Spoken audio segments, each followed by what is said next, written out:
Hello everyone, welcome back to another video from Crypto Basics.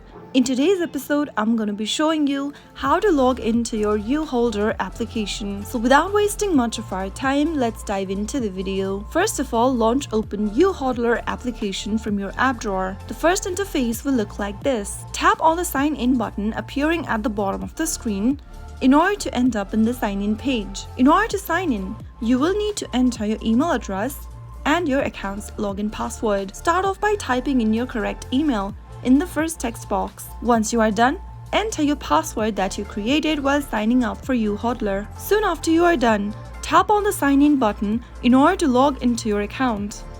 If you don't remember your password, tap on the reset password link at the bottom and follow through the password reset process. Once you have the correct credential and tap on sign in, you will now be able to log into your YouHodler account. But every time you log in, you will need to set up a new passcode. Go ahead and enter the passcode, and then you have successfully logged in. That is how easy it is. If you found the video to be helpful, go ahead and give us a thumbs up. Don't forget to subscribe to the channel by hitting the subscribe button. Also press on the bell icon so that you'll never miss another upcoming upload from us. I will see you again in the next video. Thank you for watching.